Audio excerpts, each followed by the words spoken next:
வெற்றிவேல் முருகனுக்கு ஹரோஹரா. இப்போ வந்து நம்ம பார்த்திங்கன்னா பிருந்தாவன முருகர் கோயிலுக்கு வந்திருக்கோம். இந்த கோயிலில் வந்து பார்த்திங்கன்னா முருகப்பெருமான் தான் மூலவராக காட்சி அளிக்கிறாங்க.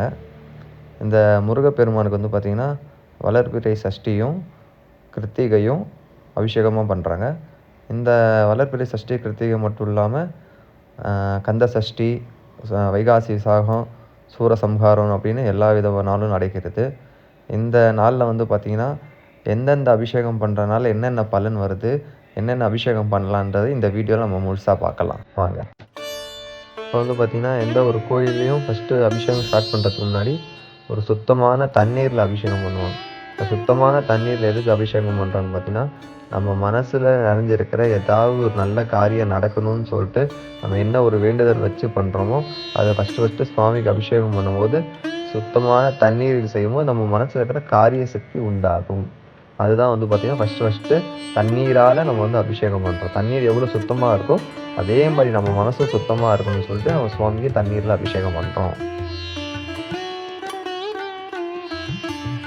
அடுத்தபடியாக பார்த்திங்கன்னா சுத்தமான தண்ணீருக்கு அப்புறம் வந்து சுவாமிக்கு அரிசி மாவால் அபிஷேகம் பண்ணுவோம். இந்த அரிசி மாவால் நம்ம எதுக்கு அபிஷேகம் பண்ணுறோம் பார்த்திங்கன்னா நம்ம வாழ்நாளில் எவ்வளோ கடன் இருக்கோ, நம்ம வீட்லேயும் சரி வெளியும் சரி நம்மளுக்கே அறியாமல் எவ்வளோ என்னென்ன கடன் வச்சுருக்கோமோ அந்த கடன் தொல்லையெல்லாம் நீங்கணும்னு சொல்லிட்டு நம்ம முருகப்பெருமானுக்கு அரிசி மாவால் அபிஷேகம் பண்ணுறோம். இது யாராவது என்னென்ன வேண்டுதல் வச்சுருந்தாலும் சரி அவங்க வீட்டில் இருக்கிற கடன் தொல்லை நீங்கணும்னா நம்ம சுவாமிக்கு அரிசி மாவால் அபிஷேகம் பண்ணலாம்.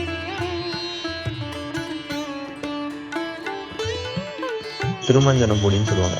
இந்த திருமஞ்சன பொடியால் நம்ம சுவாமிக்கு அபிஷேகம் பண்ணுறதுனால என்ன நம்மளுக்கு பலன் கிடைக்கும்னு பார்த்தீங்கன்னா நம்மளுக்கு இருக்கிற தடங்களையெல்லாம் தவிடுபடியாக்குன்னா இப்போ ஏதாவது ஒரு கல்யாணத்துக்கோ இல்லை ஒரு வெளியில் ஏதாவது ஒரு இடத்துக்கோ போகிறோம், இல்லை எக்ஸாம் எழுதுகிறோம், அந்த எக்ஸாம் நம்மளை அடிக்கடி தடைப்பட்டுட்டே வருது, அந்த காரியம் சரியாகவே நடக்கலை அப்படின்னா நம்ம வந்து திருமஞ்சன பொடியில் அபிஷேகம் பண்ணால் அந்த தடங்களெல்லாம் போக்குற சக்தி வந்து திருமஞ்சன பொடிக்கு இருக்குது. அதனால் நம்ம திருமஞ்சன பொடியில் நம்ம அபிஷேகம் பண்ணுறோம். அடுத்தபடியாக பார்த்தீங்கன்னா பால் அபிஷேகம் செய்கிறதுனால நம்மளுக்கு என்ன பலன் கிடைக்குன்னு பார்த்தீங்கன்னா குலசக்தி உண்டாகும். அது மட்டும் இல்லாமல் சகல ஐஸ்வர்யங்களும் நிறைஞ்சிருக்கும் வீட்டில். அதனால் வந்து பார்த்திங்கன்னா சுவாமிக்கு வந்து நம்ம பாலால் அபிஷேகம் பண்ணுறோம். குலசக்தி உண்டாகணும், சகல ஐஸ்வர்யமும் நிறைஞ்சிருக்கணும்னு சொல்லிட்டு நம்ம வந்து சுவாமிக்கு பாலால் அபிஷேகம் பண்ணுறோம்.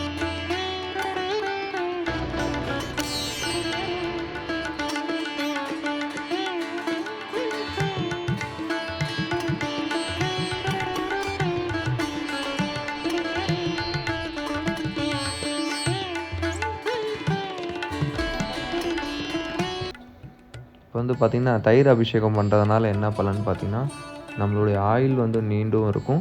அதே சமயம் பார்த்திங்கன்னா வம்சாவிருத்தி, அதாவது சந்தான பாக்கியம் கம்பல்சரி தயிர் அபிஷேகம் பண்ணுறதுனால நம்மளுக்கு அந்த பலன் கிடைக்கும். யார் யாருக்கெல்லாம் குழந்தை பிறக்கலன்னு சொல்லுவாங்க தயிர் அபிஷேகம் பண்ணுறதுனால சந்தான பாக்கியம் கிடைக்கும் ஒரு பலன் இருக்குது.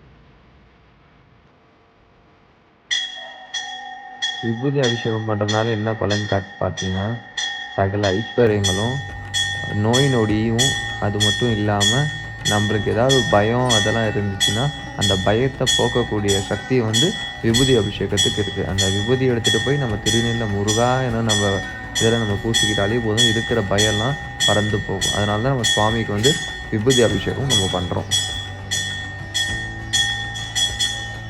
சந்தன அபிஷேகம் எதுக்கு நம்ம பண்ணுறோன்னு பார்த்தீங்கன்னா சந்தனம் எவ்வளோ குளிர்ச்சியான பொருளோ சுவாமி எப்படி குளிர்ச்சியாக வச்சுக்கணும்னு நினைக்கிறோமோ அதே மாதிரி நம்ம மனசும் குளிர்ச்சியாக மன நிம்மதியோடு இருக்கணும், எந்த வித சஞ்சலமும் இருக்கக்கூடாதுன்னு சொல்லிட்டு நம்ம சுவாமிக்கு வந்து சந்தனத்தால் அபிஷேகம் பண்ணுறோம். சந்தனம் எவ்வளோ குளிர்ச்சியோ அதே மாதிரி நம்ம மனசும் குளிர்ச்சியாக இருக்கணும்னு சொல்லிட்டு சுவாமிக்கு சந்தனத்தை அபிஷேகம் பண்ணுறோம். கடைசியாக வந்து பார்த்திங்கன்னா நம்ம பன்னீர் அபிஷேகம் பண்ணுறோம். இந்த பன்னீர் அபிஷேகம் நம்ம எதுக்கு பண்ணுறோன்னு பார்த்தீங்கன்னா நம்ம வாழ்நாள் முழுவதும் வளர்ச்சி அடையணும். இப்போ வியாபாரத்துலையும் சரி, தொழிலையும் சரி, படிப்புலையும் சரி எந்த வித குறைபாடும் இல்லாமல் வளர்ச்சி அடையணும்னு சொல்லிட்டு நம்ம வந்து சுவாமி கிட்ட வேண்டுதலாக வச்சு நம்ம பன்னீர் அபிஷேகம் பண்ணுறோம். இதுவே நம்ம சொர்ணாபிஷேகம்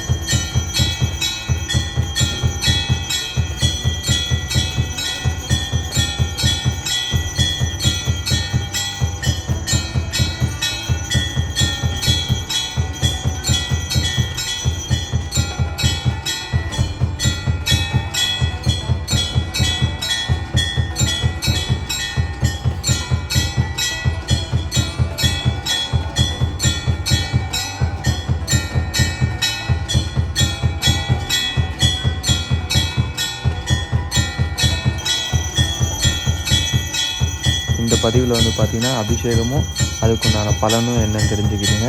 அடுத்த ஒரு வீடியோவில் அடுத்த ஒரு பூஜையை பற்றி நம்ம என்ன ஏதுன்னு நம்ம பார்ப்போம். நன்றி, வணக்கம்.